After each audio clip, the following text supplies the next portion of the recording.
Last video तक मैंने आपको अबाउट कॉम्प्लेक्स टिश्यूज तक पढ़ाया था. So now let us move on to another topic that is epidermal tissue. Epidermal tissue. So epidermal tissue क्या है? जो प्लांट का एपिडर्मिस बना है that is your epidermal tissue. Epidermal tissue. ठीक है. सो एपिडर्मिस क्या होता है? Epidermis is the outer most layer of plant, है ना, जो लीव्स वगैरह का जो आउटर मोस्ट लेयर जो टिश्यू बनाता है that is your epidermal tissue. अब इस एपिडर्मल टिश्यू का ही पार्ट होता है आपका स्टोमाटा. इसी एपिडर्मल टिश्यू का पार्ट होता है आपका stomata. So now what is stomata? लिखो. Stomata are structures present in the leaves which are responsible. ऐसे लिखो, they are minute pores present on the surface of the leaves which helps in gaseous exchange and transpiration. Which helps in gaseous exchange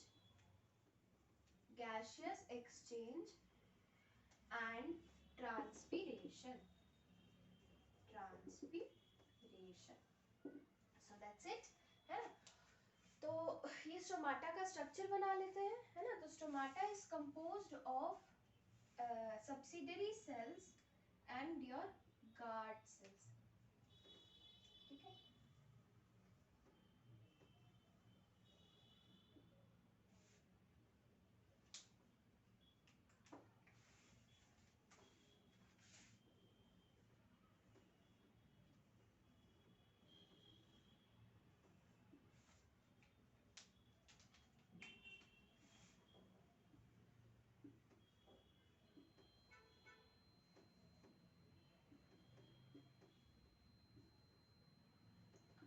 So देखो, एक मैंने आप this is the structure of a stomata,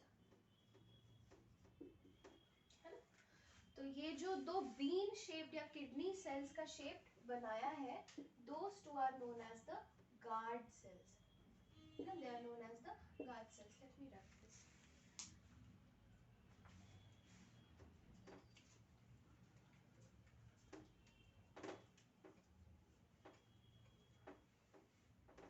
ठीक है. So these are known as the guard cells. ये जो blue colour का बनाया है, these are your subsidiary cells. उसके अगल बगल रहता है, these are known as the subsidiary cells, है ना. और जो आउटर मोस्ट में अलग बाकी सेल्स है, they are your rest of the epidermal cells, है ना. बाकी के जो एपिडर्मल सेल्स है.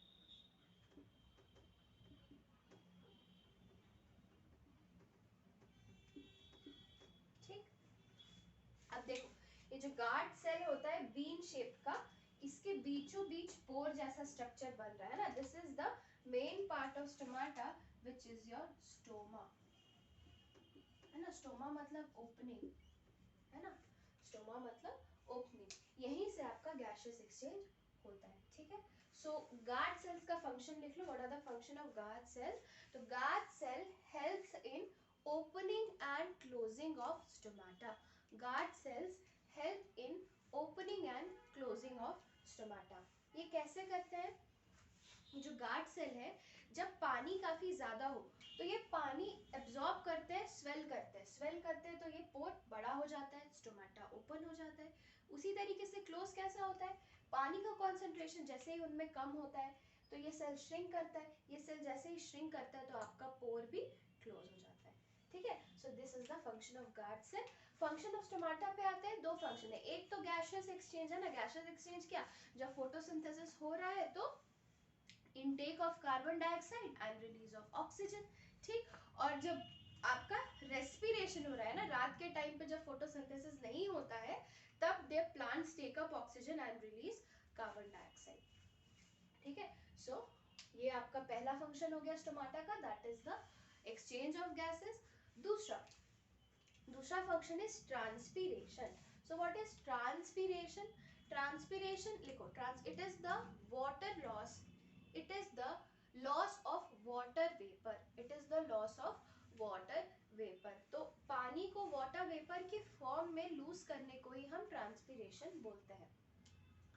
अब ये जो ट्रांसपिरेशन है it is a necessary evil. Necessary evil मतलब समझते हैं कि जरूरी भी है लेकिन प्लांट के लिए हार्मफुल भी है ना, करना ही पड़ेगा, उसके बिना काम नहीं चलेगा। तो सबसे पहले उसका ट्रांसपिरेशन का हम फंक्शन जान लेते हैं ना। वाटर वेपर के फॉर्म में रिलीज करने से क्या हो रहा है, जो भी प्लांट में ज्यादा गर्मी है, अधिक जो हीट प्रोड्यूस हो रहा है, एक्स्ट्रा हीट, उसको वो वाटर वेपर, वाटर को वाटर वेपर बना के रिलीज कर देता है। तो फर्स्ट लिखो ट्रांसपिरेशन का function, it helps in cooling of the plant, it helps in cooling of the plant.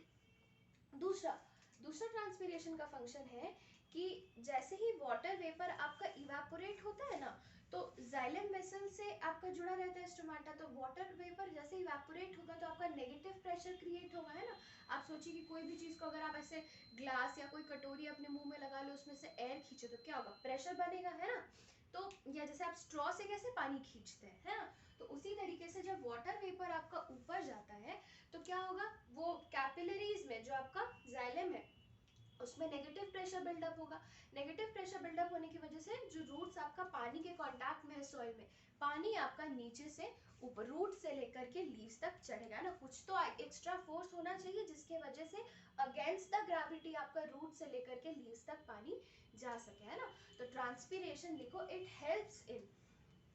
helps in transportation of water, it helps in transportation of water from the roots to the leaves, from the roots to the leaves in the xylem vessels, in the xylem vessels against the gravity, against the gravity।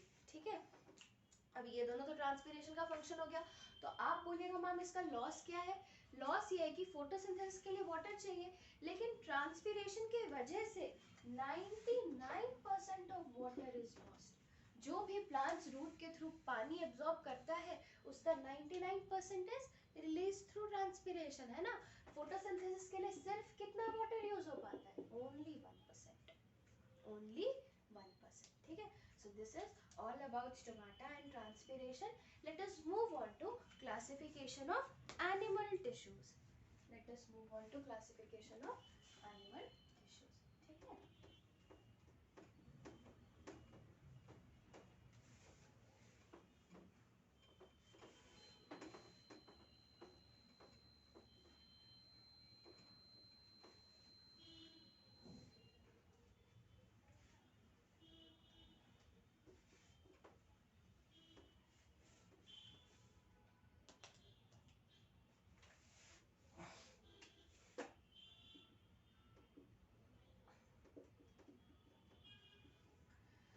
so animal tissues are basically of four types. ठीक है, these are basically of four types. सबसे पहला होता है आपका epithelial tissues, epithelial tissues. Then there is connective tissue, then there is muscular tissue, and then there is nervous tissue. Nervous को हम neural tissue भी कहते हैं। ठीक है, कोई प्रॉब्लम नहीं। Let us start with epithelial tissues. तो ये एपिथेलियल टिश्यू फर्दर दो टाइप्स में डिवाइड करते हैं, सिंपल एंड स्ट्रेटिफाइड, है ना, simple and stratified. Connective tissue तीन तरह से बांटते हैं, simple, loose, loose connective tissue, dense connective tissue and specialized connective tissue।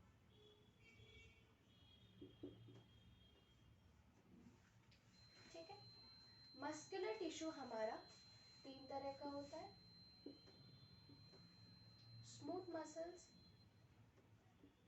Skeletal muscles and cardiac muscles. ठीक, नर्वस टिश्यू हमारा दो सेल से मेडअप होता है, एक होता है मेन आपका न्यूरॉन्स और दूसरा होता है न्यूरोग्लाया। ठीक है, दूसरा होता है आपका न्यूरोग्लाया। अब ये जो एपिथेलियल सेल्स होते हैं बाबू, simple epithelial cells are further of 2 types, further of 4 types, है ना। It is squamous, squamous, cuboidal, squamous, cuboidal, columnar and pseudostratified. Pseudostratified, है ना। कौन कौन सा हुआ आपका?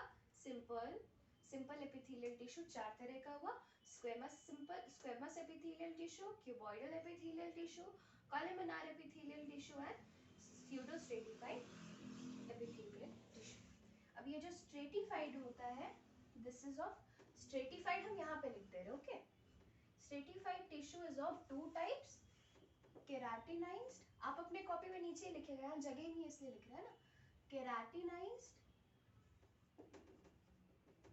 केराटिनाइज्ड एपिथेलियम, एंड दूसरा होता है नॉन केराटिनाइज्ड, है ना, keratinised and non keratinised.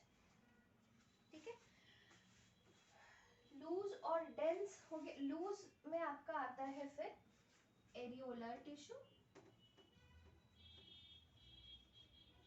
And adipose tissue. Areolar, adipose, adipose में स्टार मार्क लगाना, ठीक है, बताएंगे क्यों। डेंस जो होता है आपका 2 तरह का आता है, रेगुलर, रेगुलर एंड इरेगुलर। ठीक है, ये जो रेगुलर होता है फिर ये 2 तरह का होता है, कोलाजन एंड कोलाजन एंड ये 2 तरह का होता है आपका टेंडन्स, हाँ I am very sorry, this is collagen and elastin, collagen and elastin. ठीक है, इरेगुलर छोड़ दो। फिर स्पेशलाइज्ड जो होता है आपका, ये 3 तरह का होता है, बोन, कार्टिलेज एंड ब्लड। ठीक है, बहुत सारे बुक्स में एडिपोज टिश्यू को लूज कनेक्टिव टिश्यू के बजाय स्पेशलाइज्ड भी बोला जाता है ना, स्पेशलाइज्ड भी बोला जाता है। So this is your basic classification of animal tissues. एक बार रिवाइज कर लेते हैं। एनिमल टिश्यूज बेसिकली 4 तरह के होते हैं, epithelial tissue, connective tissue, muscular tissue and nervous tissue. Epithelial tissue फिर आपके फर्दर 2 टाइप के होते हैं, simple epithelial tissues and stratified epithelial tissue. Stratified को हम कंपाउंड एपिथेलियल टिश्यू भी कहते हैं, स्ट्रेटिफाइड को हम कंपाउंड भी कहते हैं। सिंपल एपिथेलियल टिश्यू आपका स्क्वेमस होता है, क्यूबॉइडल होता है, कॉलमनार होता है, स्यूडोस्ट्रेटिफाइड होता है। इसके साथ लिख लेना कि ये जो सिंपल होता है बाबू, ये सारे के सारे जो सेल्स होते हैं, these can either be ciliated, है ना, ciliated, C-I-L-I-A-T-E-D, ciliated और non ciliated, है ना। जब पढ़ाएंगे तब सब बताएंगे, अभी बस लिख लो, पढ़ाएंगे तो सब समझ में आ जाएगा, है ना। ये चारों सीलिएटेड, नॉन सीलिएटेड हो सकते हैं, चारों नहीं एक्चुअली, क्यूबॉइडल से लेकर के नीचे, है ना, cuboidal, columnar and pseudostratified, they can either be ciliated और नॉन सीलिएटेड। फिर स्ट्रेटिफाइड या कंपाउंड एपिथेलियम में आता है, तो स्ट्रेटिफाइड या compound can be of keratinised and non keratinised types. Next आते हैं कनेक्टिव टिश्यू। कनेक्टिव टिश्यू हमारा 3 तरह का होता है, loose connective tissue, dense connective tissue and specialised connective tissue. Loose connective tissue, areolar tissue and adipose tissue. Adipose tissue आपका यहाँ पे भी इंक्लूड करते हैं, दूसरी जगह पे भी, that is specialised connective tissue में भी इंक्लूड करते हैं। ठीक है, dense connective tissue is again of 2 types, regular and irregular. Regular का आपका एग्जांपल हो जाता है कोलाजन एंड इलास्टिन। ठीक है, नेक्स्ट हम आते हैं specialised connective tissue. Specialised connective tissue generally 3 तरह के होते हैं, that is bone, cartilage and blood. ठीक है, बोन, कार्टिलेज एंड ब्लड, है ना। एडिपोज टिश्यू को भी इसमें इंक्लूड कर सकते हैं, ठीक है। नेक्स्ट आते हैं मस्कुलर टिश्यू। तो ये जो मस्कुलर टिश्यू होता है, ये 3 तरह के मसल्स मेरे बॉडी में मिलते हैं। कौन कौन से? Smooth muscles, skeletal muscles and cardiac muscles, ठीक है। नेक्स्ट आते हैं नर्वस या न्यूरल टिश्यू। तो जो नर्वस या न्यूरल टिश्यू है ये 2 तरह के होते हैं, दो टाइप के टिश्यू से, 2 तरह के सेल से मेड अप होते हैं, that is neurons and neuroglia, ठीक है। So this is all about the classification of your animal tissues. Late us start with epithelial tissues, है ना। नाम याद करने के लिए आप स्टार्ट अभी कर रहे हैं इसलिए आपको काफी थोड़ा सा डिफिकल्ट लग रहा होगा, लेकिन मतलब 3-4 बार पढ़ लेने के बाद this is a very easy topic, है ना। अब एक बार नाम याद कर लेंगे तो काफी इजी हो जाएगा आपके लिए, है ना, बहुत इजी सा है।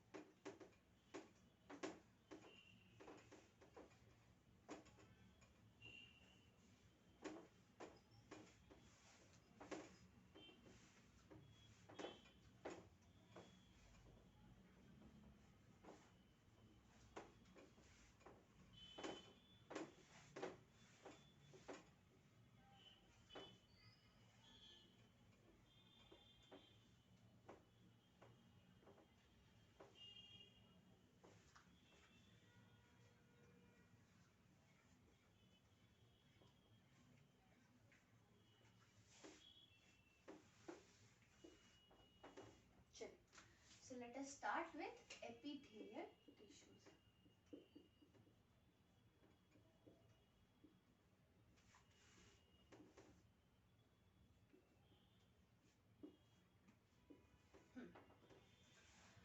So epithelial में भी let us start with simple epithelial tissues.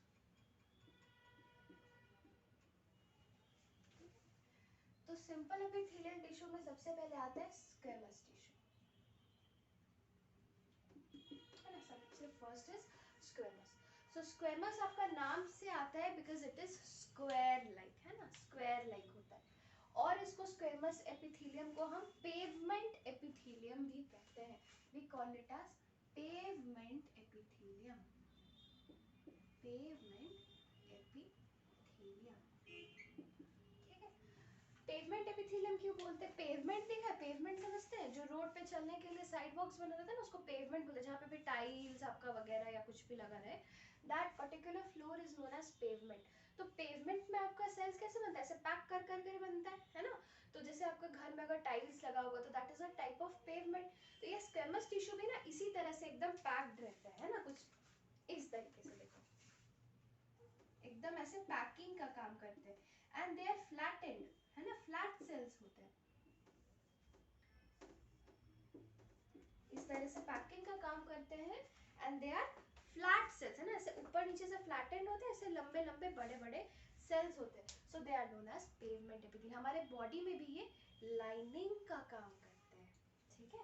Epithelial tissues का सब सारे के सारे एपिथेलियल टिश्यूज का, ना यहाँ पे सिंपल लिखे है, लिख लो एक ऐसे स्टार मार्क देके, all the epithelial tissues are responsible for lining in our body, है ना। कहीं पे भी बॉडी कैविटी का लाइनिंग है, किसी भी जगह का लाइनिंग है, तो that is the function of epithelial tissues, है ना। सिंपल एपिथेलियल टिश्यूज आपका पेवमेंटिंग का काम करता है, ठीक है।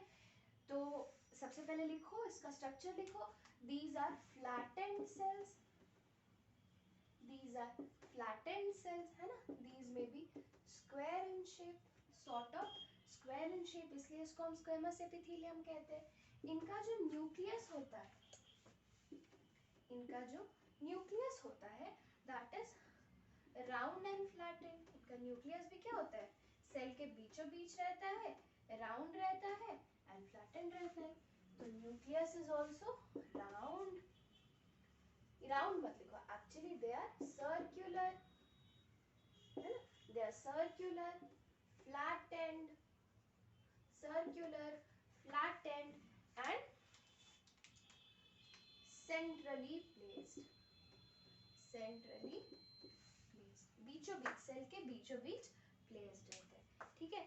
इनका काम क्या होता है? कहीं पे भी हमारे बॉडी में कुछ एक्सचेंज का काम हो रहा है, वहां पे ये लाइन करता है ना। जैसे गैसियस एक्सचेंज होता है, कहाँ कहाँ पे होगा?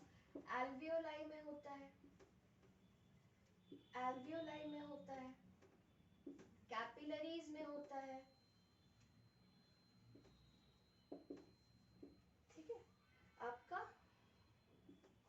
ग्लोमेरुलस में होता है, ठीक है। एल्वियोलाई क्या है, लंग में आपका ब्रीदिंग के लिए, एक्सचेंज ऑफ गैसेस के लिए सैक लाइक स्ट्रक्चर रहता है, उनको एल्वियोलाई बोलते हैं। वहां से आपका लंग्स में से ऑक्सीजन आपके ब्लड में आता है और कार्बन डाइऑक्साइड आपका बाहर निकलता है, तो यहाँ पे एक्सचेंज है। अब आप ही सोचिए ना, एक्सचेंज के लिए क्या जरूरी है कि एक्सचेंज का सरफेस पतला हो। अब मान लीजिए आप एक बहुत सारा, इतना सारा शीट्स एक साथ रखा है, उसके ऊपर अगर आप पानी गिरा देते तो क्या होगा, नीचे से थोड़ा टपकने लगेगा क्या, नहीं। लेकिन वही एक सिर्फ one single sheet of paper है और उसके ऊपर पानी गिरता है तो नीचे से पानी निकलेगा, बिल्कुल निकलेगा, है ना। तो उसी तरीके से जहां पे भी एक्सचेंज करना है मटेरियल्स का, तो क्या इजी रहेगा, एकदम सेल का थिकनेस जो है वो पतला सा रहे या सेल मोटा रहे, तो ऑब्वियसली सेल जितना पतला रहेगा उतना आराम से आपका क्या हो पाएगा, गैस कोई भी एक्सचेंज हो पाएगा।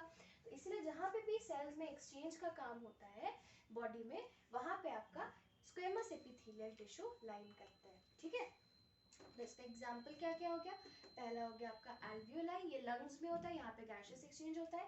कैपिलरीज, कैपिलरीज भी ब्लड का, ब्लड वेसल्स होता है ना, इनमें क्या होता है, ये वन सेल लेयर थिक होता है और ये ब्लड से ऑक्सीजन टिश्यूज में देता है और टिश्यूज से ऑक्सीजन अपने पास ले लेता है, क्योंकि फिर ब्लड ही तो लंग्स के पास लेके जाएगा ना। तो टिश्यूज के पास भी ब्लड से ऑक्सीजन जब टिश्यूज में जाएगा और कार्बन डाइऑक्साइड जब आपके सेल से ब्लड में आएगा, तो वहां पे भी एक्सचेंज हो रहा है। तो वहां पे भी आपके लिए क्या चाहिए, आपको सिंगल लेयर ऑफ सेल्स चाहिए। Next there is glomerulus. Glomerulus आपका किडनी में होता है ना। यहाँ पे क्या होता है, जब आपका यूरिन फॉर्मेशन होता है तो आपका पानी वहां से, उसको पानी को निकलना पड़ता है, वेरियस मिनरल्स, आयंस को, तो यहाँ पे भी अगेन एक्सचेंज का काम हो रहा है। तो दिस इज योर ग्लोमेरुलस, ठीक है। Next let us start with cuboidal epithelium.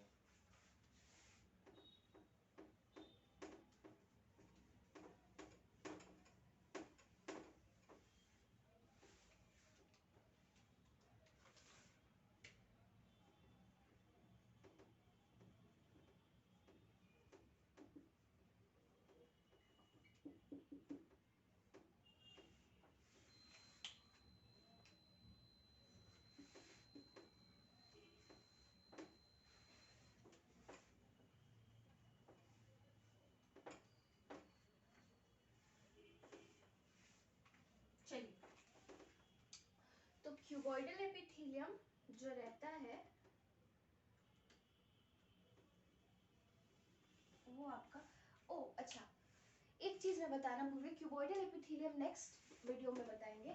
उसके पहले हम थोड़ा सा सिंपल एपिथेलियल टिश्यू के बारे में जान लेते हैं। सिंपल एपिथेलियल, कोई भी एपिथेलियल टिश्यू का दो कंपोनेंट रहता है ना। एक कंपोनेंट रहता है उसका बेसमेंट मेम्ब्रेन, ये मेरे को आपको स्क्वेमस एपिथेलियम के पहले बताना था, ठीक है। कोई भी सिंपल, कोई भी एपिथेलियल टिश्यू का दो कंपोनेंट रहता है ना। सिंपल की भी बात नहीं करें, जस्ट एपिथेलियल टिश्यू की बात करें, दो कंपोनेंट रहते हैं। एक रहता है आपका बेसमेंट मेम्ब्रेन और उसके ऊपर फिर आपके सेल्स रहते हैं,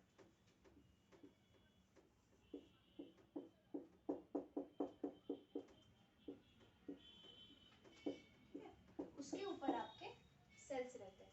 तो बेसमेंट मेम्ब्रेन वो लेयर रहता है जिसके ऊपर की आपका एपिथेलियल सेल्स रहता है ना। सो this is your basement membrane and this is your cells, है ना। सो ऐसे टिश्यूज को हम एपिथेलियल टिश्यू कहते हैं। एपिथेलियल टिश्यू का पार्ट हो गया।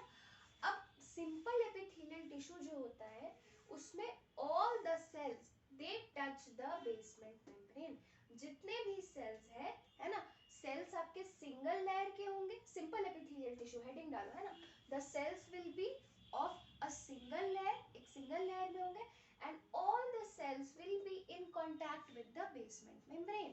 All the cells will be in contact with the basement membrane. So this type of tissue is simple epithelial tissue, ठीक है।